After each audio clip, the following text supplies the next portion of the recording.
Now this is a true buyer's LG V20 experience.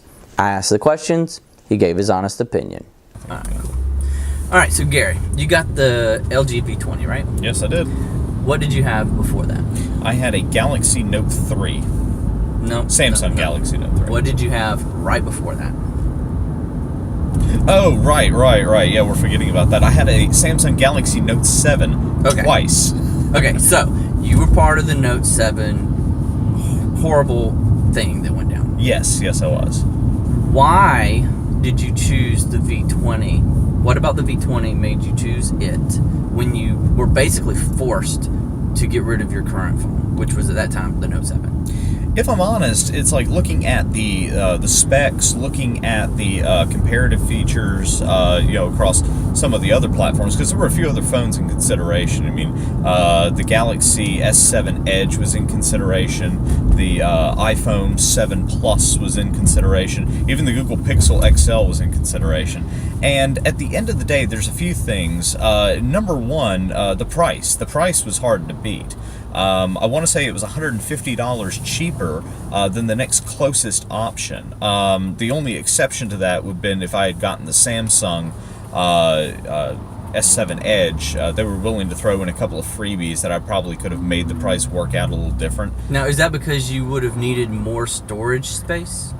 Yeah, that's one thing that's definitely big with me, is I do sense. Need the storage space. Okay, because with the Pixel, the smaller one was cheaper, but if you wanted the bigger one, you're talking more expensive. That's right. I'm always, see, I guess I'm not somebody that uploads a lot to the cloud, because to me, and I know this may sound silly, but a cloud is only as good as the company that's actually running the cloud at the time. And if they have hacks, breaches, hardware, software malfunctions, then your pictures that you thought were safe and secure may be gone forever. Okay. And so that's just a thing for me, is I like to store it personally on my external hard drive that I have, and I can keep it under my security standards, for me. So is an SD card a big feature you use? Yes, it is. So is it a deal breaker if A, it doesn't have it, or B, it only comes in smaller ROM sizes? It's not a deal breaker if it doesn't have it, as long as the internal storage of the phone itself is sizable enough to compensate for that. What's sizable for you? Honestly, I like to look at 64 and up. If it's anything under that, I'm going to be very hesitant.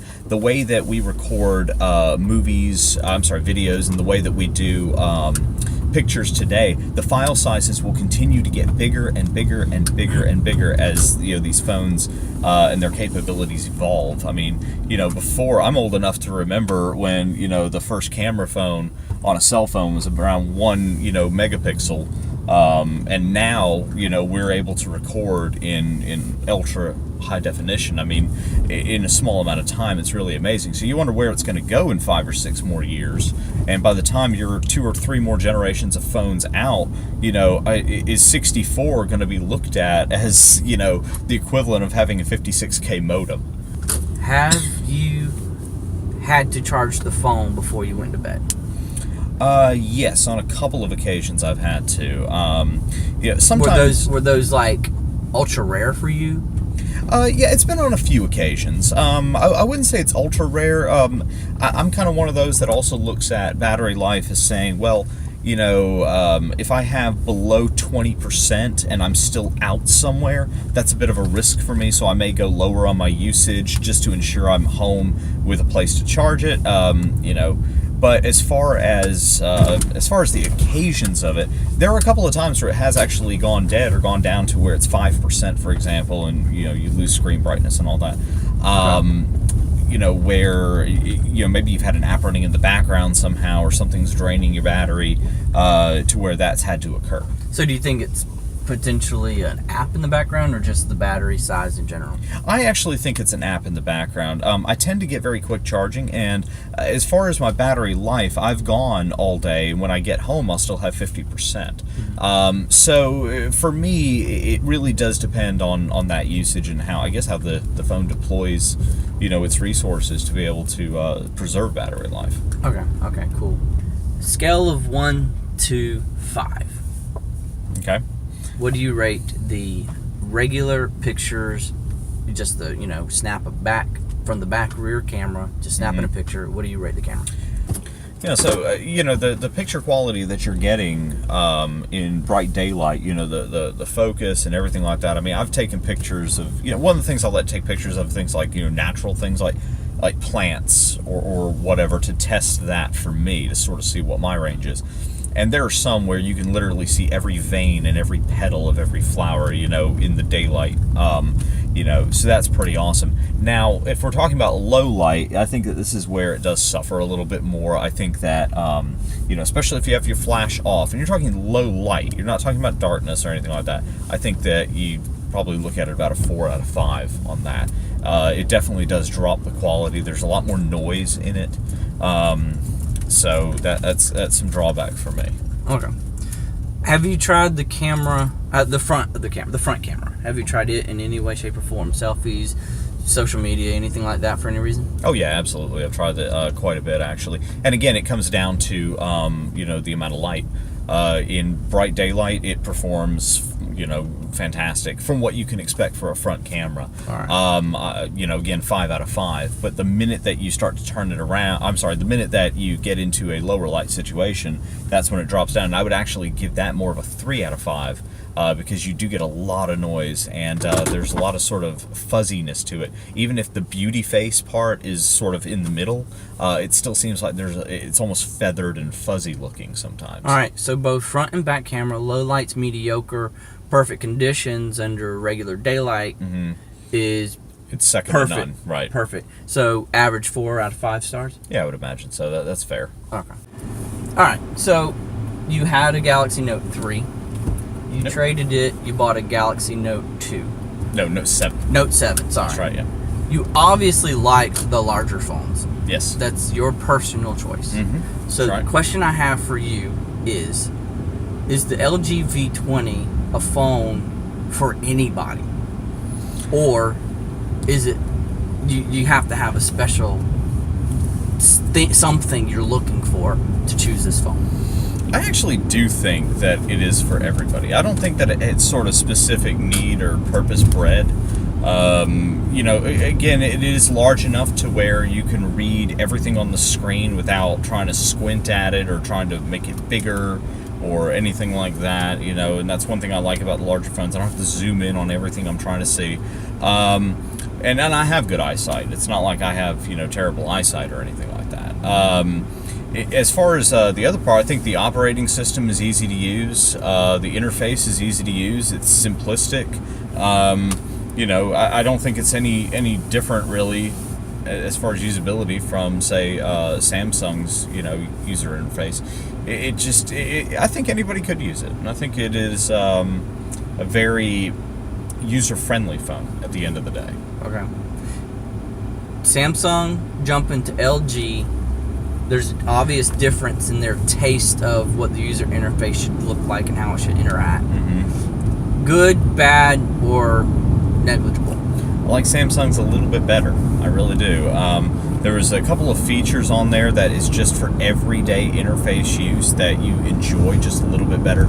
For instance, if I'm sending a text message with a picture, one thing that I could do with the Samsung is I could take the picture right there without ever having to leave the text messaging screen. So there's no lag in waiting for the camera to load up and all that. It would just pop up a little box. I could take the picture and then just send it right there, no fuss, no muss. The other part is if I'm sending a picture to somebody, it almost does like a half and half on the screen, the text screen versus the other one, where it shows me all the pictures that I have that I can send and all the albums, and it just makes it that much easier to do.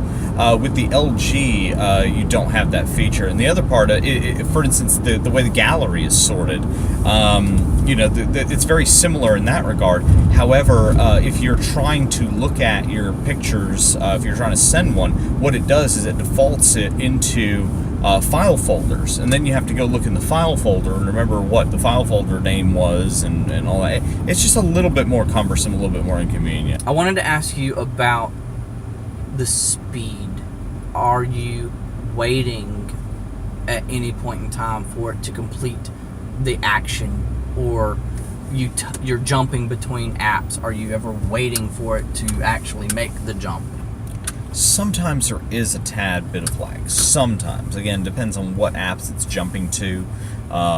It's not as instantaneous as I would like it to be. Although, as far as the lag goes, it's also not something that you're sitting there literally waiting for seconds on. You're talking about tenths of a second in between. Versus, if you have some older phone with not as much processing speed, you're literally waiting seconds before flipping to another app. One of the selling points the LG has for this phone is the secondary screen at the top. Mm-hmm. Tell me about your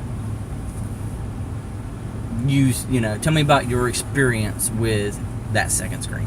I actually really enjoy the second screen. One of the big things, and especially I've noticed it with other phone manufacturers, is the very, very top of the screen is generally unused space. Normally it's just to accommodate the speaker and the little cutout for the speaker or the camera or whatever it is, so it's kind of unused. With the second screen at the top, it adds more to my phone to where I don't have to use other screen real estate to be able to put icons or anything like that I want to use. One thing I absolutely love about it is the fact that I can do something as quick as turn on the flashlight on my phone without having to turn on my phone. Why is that? Well, because the second screen, it's always on. You can just scroll it across the top. It's got those shortcuts in it? It's got those shortcuts built into it. So it has shortcuts for turning on and off your Wi-Fi. It's got shortcuts for turning on and off your ringtone, for turning on and off your flashlight, and you can customize some of those as well. And the other thing it has, I think it's like 3 screens that you can customize. One of the other ones is where you can put your own app shortcut icons along the top. And so I don't have to have every folder organized on the screen, and anything that I use frequently, I can just tap the top, like your banking app. Yeah. I use an app called Untapped for logging in the beers that I try and drink, and so I'll go to that often for that. And then another thing that it does is it controls your music player as well. So you've got this almost like small widget, if you will, up at the top that you can scroll across that you can use to control your music player, which is really awesome. So again, you don't have to take up screen real estate with a music player widget, that you can use for that. So it is very handy. One thing I would say, though, that is kind of a detractor to the second screen is that there is a bit of light bleed that does happen when it comes to the second screen. When do you notice that most? When it's pitch dark. So if it's on my nightstand or something like that, charging, I can see it. Yeah, but when you set the do not disturb on, it does turn off all that as well, so you don't really get that. Mm-hmm. At least one thing you wish this phone had or did that it doesn't. One thing, and this is a bit nitpicky in the overall. Yeah, I'll be nitpicky about it because I actually think it does have everything that I want in a phone. It has the IR blaster. It has good camera. Has expandable storage. I can swap out the battery. All these different things that it seems like they pull for a piece from one and a piece from the other. This one seems to have it. One of the things I wish, the Comfort View doesn't have a scheduler on it. Wait.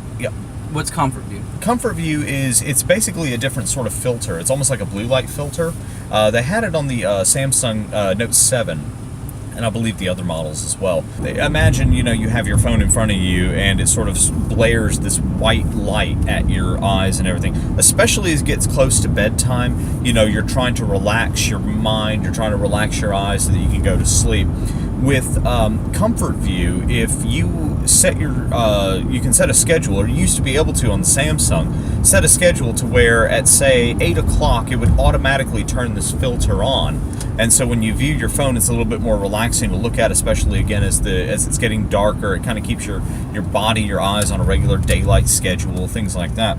And again, whenever you pick up your phone at night, in the middle of the night, it's also really handy because you're not, getting blasted with this white light.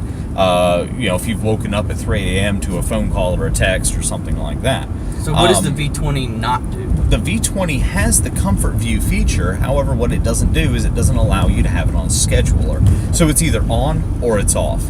Most of the time I keep it on. It's not as noticeable to me that it's on. I think your eyes just adjust to whatever it is. But you can definitely tell the difference in some of the color patterns that you see on the screen.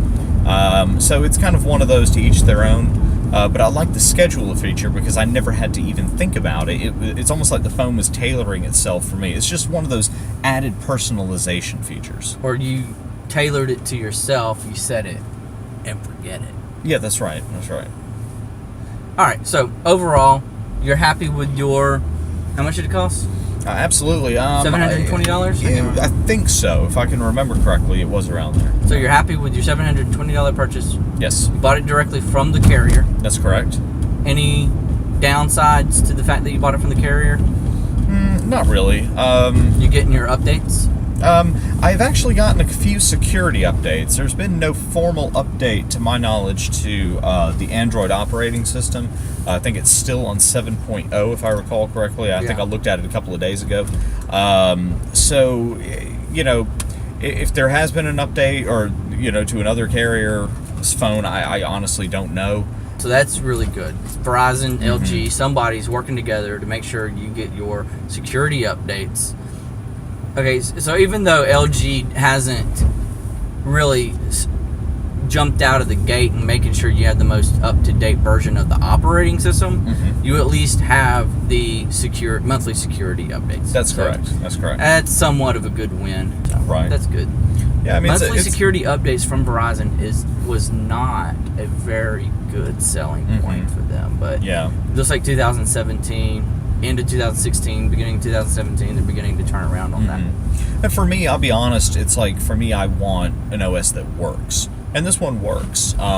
I'm not as interested as, it doesn't have to be feature laden, and I don't want to be the tester for certain features to see if they work with the phone. I mean, you hear of OSs where they do an update and all of a sudden it crashes the OS, or it does something that was an unintended consequence of bugs and things like that. And, you know, if I have an OS that works, I'm happy with that. Just a general user who wants your phone to work when you go to use it. Yeah, not a big ask. No. At the end of the day, it really isn't a big ask. You know, That's pretty much why anybody buys an that's up-to-date right. phone. That's exactly right.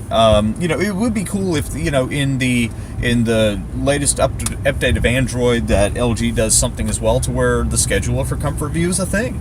That would be really awesome, and that would be worth the upgrade. You know, or at least update to the phone. It would be worth that.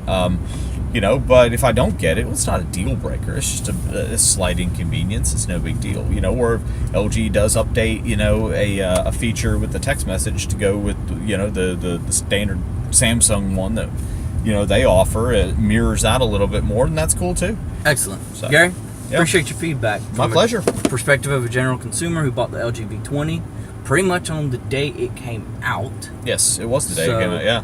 All right. So, yeah. Note 7 user turned LG. Yes. Now, I'll be honest. Let me also have this caveat in here. I loved the Note 7. If I didn't have to give it back, I'd probably still have it. Yeah. It was a fantastic phone. I didn't have any issues with it, but, you know, I understand what happened and the route that had to go down. And I was kind of excited when I did get a recalled phone as quickly as I did, you know. Or, I'm sorry, not a recall one, but a new one to replace it on the recall as quickly as I did. And when I had to give that up, it was just terrible. And that kind of did put me off of Samsung a little bit. Yeah. You kind of think that they would have fixed it in the second version. You know, after having to go through all the trouble of recall once, it kind of sucked to have to go through it all over again, and refunds and all this other stuff. That's very important to note because the point there is it's a second place to the Note 7 had Samsung not screwed up that. That's exactly right. In fact, it cost me $25 to return my phone the first time. I'm sorry, under the recall. Let me change that. When I took it back for the final exchange, for a refund, it cost me $25 more because of the sales tax difference of where I bought it. So it actually cost money for me to have to turn in my phone. That's ridiculous. Right, on a mandatory recall. Yeah, so what are you going to do? So the little $25 credit that they gave everybody, well, that's where it went to paying the sales tax. Yeah, man. I appreciate it. So, yeah, no problem.